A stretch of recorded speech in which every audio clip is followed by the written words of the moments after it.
Christian, Coolio told us about the gangster's paradise, but is the Big 12 a QB's paradise? Okay. All right. Let's hit it.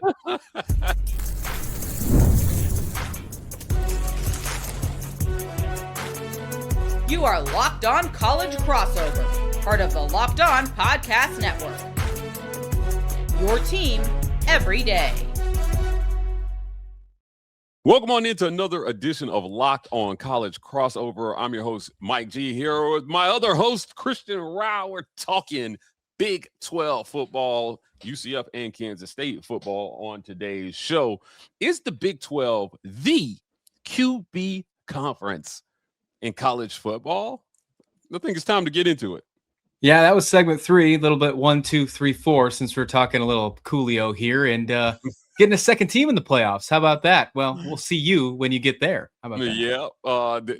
Then the conference as a whole, so much parity, which is where we will start the show. Guys, don't forget to like and subscribe to the channel. Your likes and subscribes help keep us the #1 source of Kansas State and UCF football content out there. I got one more. Is this going to be a fantastic voyage today? It is going to be a fantastic voyage. All right. I know my Coolio. All right. Let's make sure we're on the same page. Part of the voyage is parity in conference. Our friends over at Locked On Big 12 released a predictions. Their predictions, thing. Yeah, prediction thing. There were some surprises on this list, but I wanted to start the show here because I wonder if these predictions are a result of the parity that we know will exist in the conference. For our listeners on audio, our friend Drake Toll over at Locked On Big 12 released a 2026 Big 12 predictions. This is his predicted order of finish. At #1, Texas Tech. #2, BYU. #3, West Virginia. #4, Oklahoma State. #5, Houston. #6, Utah. #7, Kansas State.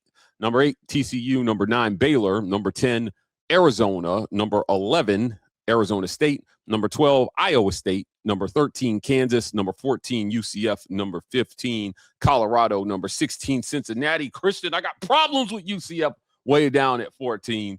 They're disrespecting my Knights. They're better than that. Come on now. Yeah, they are. You want to start first on UCF or you want me to go? Because I feel the same way. I don't know if we feel exactly the same. The floor is yours, my friend. Okay. I think that at the absolute minimum, and I think on defense alone for UCF, we can get into Barnett, and obviously that will help the stakes as well.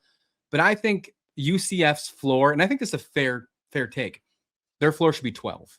They should not be behind Iowa State and Kansas. I think UCF are much better teams than those two. At the very minimum, I think their floor is 12. And I think that's completely fair. Now, that said, that's their floor. The ceiling, I think this team could be a 9 or 10 win. I think they could shock a couple people in the Big 12 this year. But just on their defense alone. And I know you have dug into the defense and you've talked about Barnett. I mean, everybody wants to talk about Barnett and then more than anybody else. That's the conversation, but no one talks about the Knights defense, and they are such an underrated group. So that is where my biggest gripe is. Yeah, look, this defense had a first-round draft pick in Malachi Lawrence last season. Exactly. Christian, I'm going to go ahead and tell you, I was the only one of my Locked On UCF crew that thought that Malachi was going to go in the first round, and so I hope people will hear me when I say this. I wasn't tracking them. There is at least one first rounder on defense on this year's squad.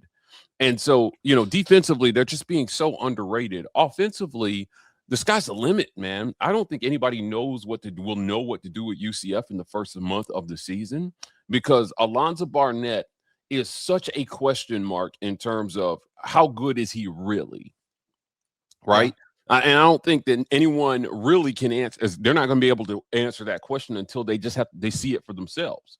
We have questions along the offensive line, so I get it, right? I get it, but the offensive line isn't why they've got UCF at 14. This is a lot of recency bias against the Knights because of a 5-7 season, where if you break it down, there's a razor thin margin between 5-7 and 8-4, which I feel ultimately was where they should have been last year had they had decent quarterback play. On the other side is Kansas State. First year head coach Colin Klein. the prodigal son come home to be head coach, and Avery Johnson, like, it could be a surprise QB. We're going to talk about QBs later in the segment, but Kansas State at 7 seems really primed to kind of maybe upset the balance of the Big 12 and cause some of that parity. Yeah, honestly, I'm not taking too offense to this, because last week we talked about how I was a little low on Kansas State. My odds, my thoughts have shifted on them because of some injury concerns, and those injury concerns unfortunately came true. John Pastore, the starting left tackle for Kansas State's now out for the season, all Big 12 preseason player on the offensive line. But when you think about 7th, I mean, that's still probably 8-4. And that's about where I think Kansas State's probably going to be. So I'm not too upset about 7th. I am confused about 2 of the teams that are ahead of them, especially one of them. But overall, I'm not going to gripe too much about Kansas State being where they are in this predictions. It's probably actually pretty close. Answer this question.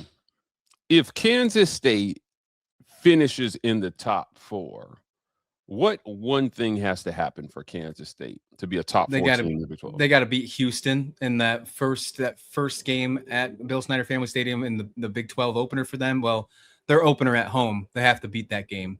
If they win that game, that means they're most likely 5-0, and then they continue to rally. I think that's their hardest game of the season, and I think that's the swing game. And obviously, they had to figure out Avery Johnson. If they're 5-0, it means everything's working under Avery Johnson in the offense. They figured out the offensive line. There might be some true freshmen starting on that line, and it actually could work. But that's the game. If they're going to finish in the top 4 of the Big 12, they have to beat the Houston Cougars. Look, Kansas State at 7, UCF at 14. I will say our friends over at FanDuel have a very different idea about where these teams are at. UCF is 2 spots higher at 12. Kansas State is 3 spots higher at 4, with plus 1,200 odds to win the Big 12. So Vegas a little bit more optimistic on both teams than our friends over at Locked On Big 12. This is going to be a fun season. I don't understand West Virginia, but other than that, that's really my biggest gripe here. Like, I don't even know gripe, just confusion. But I will be completely full disclosure. Kansas State didn't play West Virginia last year. We don't play them this year. I haven't paid attention to them. Yeah, I think that West Virginia is not on UCF's schedule this year either. Yeah. So I'm not buying the West Virginia hype either, right? I will say this: Oklahoma State at number 4 was just as baffling to me. But again, we'll see. We are in the same breath. We are saying we expect a bunch of parity in conference, so we'll see where that lands. Let's get to our first break, and when we come back, how does the Big 12 guarantee a second team in the college football playoff? We'll talk about that next, right here on Locked On Crossover.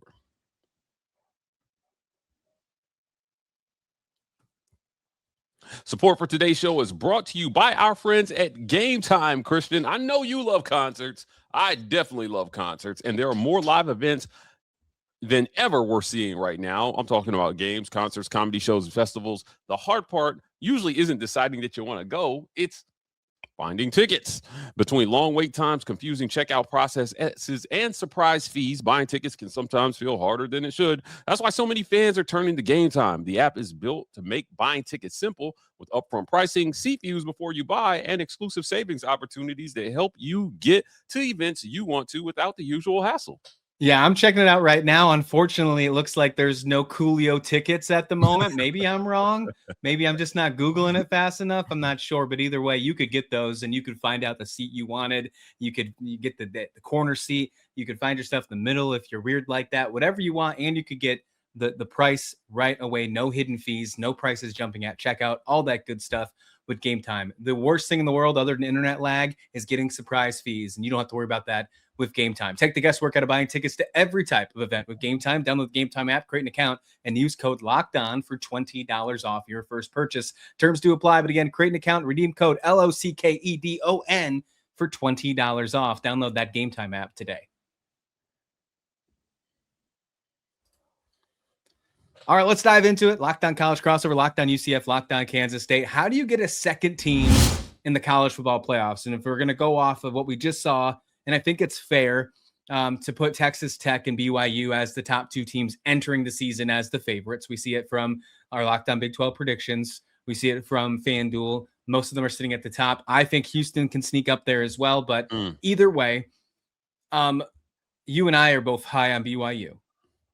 To me, I think the way to get a second team in the playoffs, Texas Tech and BYU don't play each other. The best case scenario is for them to run the table, each of them, and meet in Arlington 12-0. That might be the only way the Big 12 gets 2 teams in. That's unfortunate. That's so unfortunate that it feels like there's no margin for error in the regular season for the runner-up. That's horse crap, man. I hate that, because when you look at last year's playoff, I know our guy took JMU to the playoff, so I understand this may seem a little two-faced saying this, but JMU had no business in that playoff. Now, I get it. I get why they have to be in. And Tulane, same thing. Like, what are we doing? Yeah. Those teams put up absolutely no fight, and you can't tell me that BYU wouldn't have been a better matchup in the first round than JMU and Tulane. So if you're the Big 12, I'm almost arguing against parity, because if you cannibalize yourself, you're not going to get the benefit of the doubt that the SEC and the Big 10 are going to get. 100%. Parity can kill this conference's chance at multiple bids without question. This is not college basketball where parity is probably rewarded a little bit more. It's not like that in college football. Yeah, absolutely is not. So when I look at a list that predicts West Virginia is going to finish third, they have no chance of making the college football playoffs. So I don't want to see that, because whoever they beat is going to have a black mark against them that they got beat by West Virginia. You understand what I'm saying? That it's not, like, nobody's going to look back and be like, "Oh, what a great loss to West Virginia." No, what are we doing? Yeah, look, what are you seeing? If you're finishing third in West Virginia, you're assuming they finish 10-2. Like, that's probably what the assumption is, and I just can't see that. I just can't see that at all. Like, and this is the first time I'm looking at their schedule. So, like, they're playing Coastal, UT Martin, and Virginia in their non-con. Okay, no way. Maybe they can take care of those 3, and then they play Texas Tech on the road.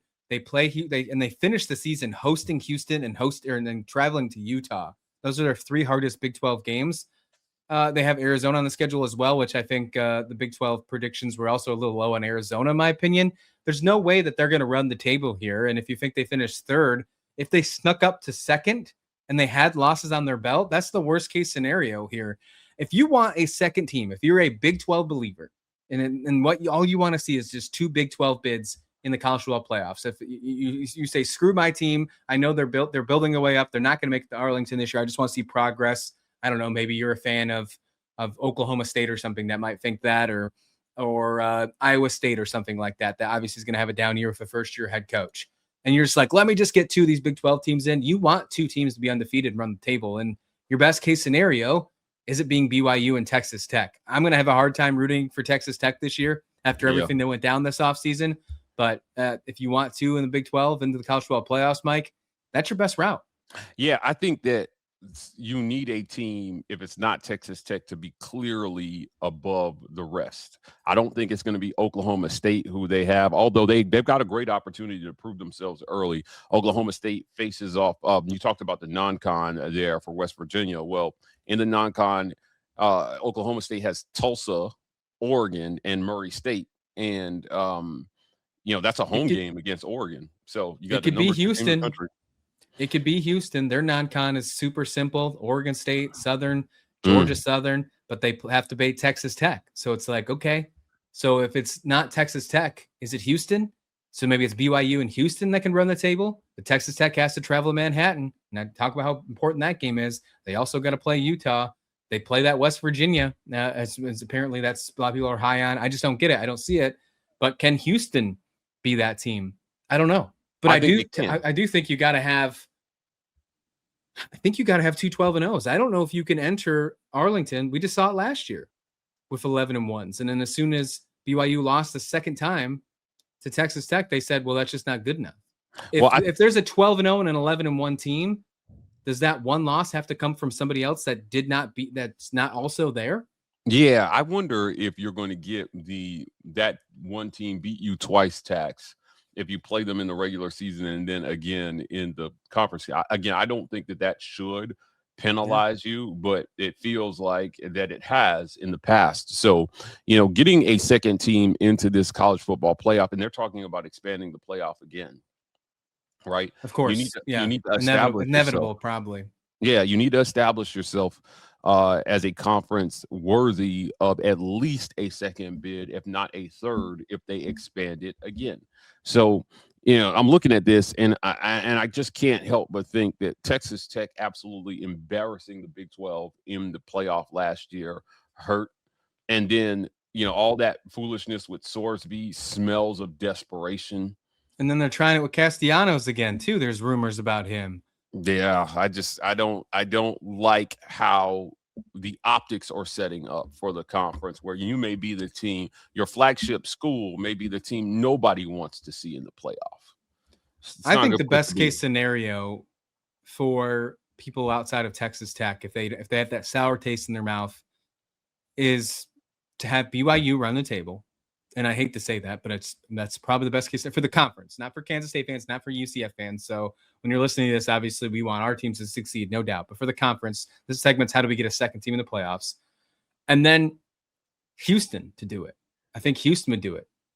Now, here's my only hypothetical. Say BYU runs the table, they go 12-0.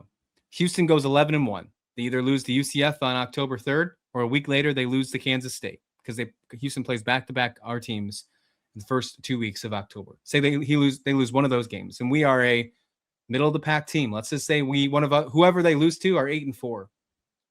Is that going to keep you out?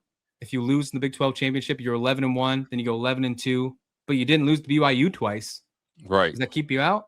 That's a different conversation, right? It you is. Technically have a worse resume than last year, but you didn't lose to a team twice. Yeah, I think that the conference is soft in the middle this year, and I think that softness really hurts the Big 12. So what we need to see is, if there's going to be parity, we need two teams to clearly rise from the middle of the pack to the top as clearly better. Right. So you almost need you need Texas Tech to fall to the middle of the pack, and you need an undefeated team to rise from the middle of the pack. I honestly think that the schedule's set up good. A lot of Big 12 schedules set up good for someone to make a run at an undefeated season through the conference if the ball bounces the right way, they don't get screwed by the refs in any games, and if they've got their dude at quarterback. I mean, we're going to talk about this in the last segment.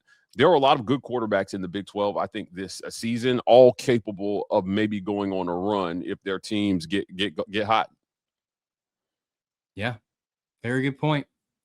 Very good point. I think there's three teams that can potentially get to make two teams in the college football playoffs, and I think it's BYU, Texas Tech, and Houston. I don't think Kansas State has that type of schedule because their non-conference is not very aggressive. I don't think they play enough teams inside their conference schedule other than Houston to make that work. It's such an interesting conversation here, man. I'm gonna go out on a record. I think it's pretty fair to say that I think the Big 12, I'm gonna say 90% sure that only one team's making the college football playoffs. Oh man, 90% unfortunate. sure. That's unfortunate. I'm maybe 60-40 on this. I really do think we're gonna have a how much does it mean for the rest of the conferences, right? Like, obviously we took away the conference winner kind of bid for the seedings. So like, what does that do for everybody else? Does that like help the playing field out for the ACC a little bit more? Maybe. Was that push away things for the SEC and the Big 10? Don't think so. You'll still get your one group of 6 team in. So like, there's still only 11 spots, but I mean, 11-1. I feel like this. If it's Texas Tech and BYU again, maybe they just don't play the Big 12 championship. Right. I mean, if you think about it, if you have that, if there's the narrative starts again, where they were leaving, ESPN was leaving BYU off the graphic before they even played the game. They were leaving them off the graphic. If that starts again, that same narrative over and over again from the committee, why, if I'm your Mark, why would I even play that game? Yeah, this has been a topic of conversation about when with the elimination of divisions in most Power 4 conferences with 16-team conferences, whether if you're just going to crown a champion straight up, what at the end of the regular season, what is the point of playing that extra game just to put an extra loss on somebody where you could already have an undefeated team and a one-loss team in? right? And that extra game becomes an elimination game for the team that already has a loss going in to the championship game. We're seeing, it's obviously a different scenario here, but we're seeing the Pac-12, a group of 6 conference, have a flex game because they only have 8 teams in the conference, but they willingly stated that they will shift around teams if it helps advantage to get their team as the group of 6 representative. They'll make that flex game. If it's supposed to be, a bottom feeder team versus a bottom feeder team or something like that, they'll change that game, those flex games, to make it more advantageous for a team to look better to get into the committee. Who's to say that Big 12 can't do the same thing when it comes to the Big 12 championship game? If I'm Yormark, who is well aware, and making innovations, putting glass floors on the court and being the first to do something, why couldn't he be the first to say, you know what, we're actually going to forego the Big 12 championship game because we think that makes us actually look better in front of the committee? Yeah. Something to keep in mind. Yeah, definitely something to keep in mind. Great conversation, Christian. Let's get to our last break. And when we come back, we're going to talk about the Big 12, the QB conference. Are we the king of QBs? We'll see. Right here next on Locked On Crossover.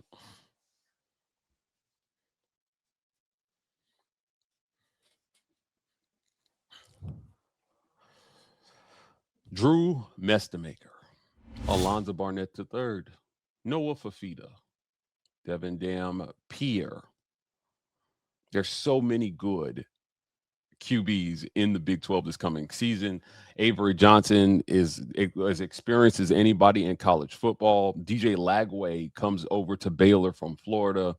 We did a segment, you and I, where we talked about the top 5 QBs in the conference. It was a very popular segment with our listeners, but I will tell you, I go back and forth over this. I cannot forget my guy, Bear Bachmeier over at BYU. I think that he's going to be maybe on early Heisman lists in the month of September. Bob Stoops took a shot at the SEC years ago when he said, it's funny how they suddenly aren't a defensive conference anymore. Now they got all those pro-style QBs over there. The Big 12 has been known for producing like pro-style QBs. How strong is this conference from a QB standpoint? Do you see multiple draft picks maybe at QB in the first 3 rounds from Big 12? First 3 rounds, that's iffy. Just because I think the NFL is taking a different direction when it comes to drafting quarterbacks. You either are like a tier of its own or you wait now. So I think the first 3 rounds is a different conversation than it was 5 years ago for the NFL. That's an NFL conversation, not college football. But draft picks, yes. I do think there are multiple here that can stand for it. And, Bachmeier's one, Mestemaker's one. I think Connor Wegman could be one. We didn't bring him up, but I think Connor Wegman's a super interesting one as well. They all play pro styles. And then you can see if, the Dampiers or the Avery Johnsons or the Barnetts can find a way on there. They don't play. They are good college football quarterbacks. I don't know how they'll translate to professional. That's a different story for a different time. But regardless, I do think that they are interested. This is a very interesting quarterback league this year. Even though I do think it's strong, I don't know if it's as strong as it's been over the last couple seasons, though. I feel last offseason, Mike. Now, this might feel different for you because I think you personally, the UCF has a much stronger quarterback. But as a conference as a whole, last year felt different. Last year felt much different when we were talking about, all the quarterbacks in here. Sawyer Robertson, Sam Leavitt, Rocco Beck, those players in there as well. Jalen Daniels being in there. That's a great point. I think there was more power. There was more hype in the conferences last year. Josh Hoover. But I don't want to. Yeah. Josh Hoover. Yeah, I don't want to take away from it, but I think there was I think it's a little less power rankings this year than last, but regardless, it's still an interesting conference. Well, we're looking at it in hindsight now, so we can say that so many of those quarterbacks upgraded programs, right? Like, so Beck went to Penn State, Josh Hoover went to the defending national champs. Sam Leavitt went to LSU. A lot of those guys moved forward in terms of their careers. So, you're welcome because the Big 12 helped you springboard you forward in your QB career. I think that Brendan Sorsby was overrated, Christian. really believe Sorsby was overrated. But I think that this is going to be kind of a next man up. When the season ends, we will be talking about this year's crop of quarterbacks the way we talked about last year's quarterbacks, because mark my words, for those who have eligibility left, you're going to see 2 or 3 go on to bigger programs in other conferences, right? Yeah, no, I don't disagree. And look, I think last offseason, I talked about these quarterbacks way too much, like thinking it was a very hyped up, a very powerful conference. And then it didn't really turn out that way. Maybe because we're not talking about it as much from a powerful standpoint, that maybe that your thought process might actually come true. So I'm with you on that. Yeah, look, this is going to be a lot of fun this season. I can't wait for it. I know I'm going to have a ton of fun covering it with you, my friend. Let's go on and get out of here, guys. Do us a favor. Subscribe to the channels Locked On Kansas State, Locked On UCF. We are busting tail to bring you guys all the content you can handle day after day. So lock in with us. Also hit the comments after the video. Let us know what you think. Is the Big 12 a QB conference? Will we get a second team in the college football playoff? And tell us how you feel about the parity in the Big 12 this coming season. Guys, that's it for another great edition of Locked On Crossover. We'll see you guys right here tomorrow on Locked On UCF and Locked On Kansas State. It's a Locked On Crossover. Here it goes.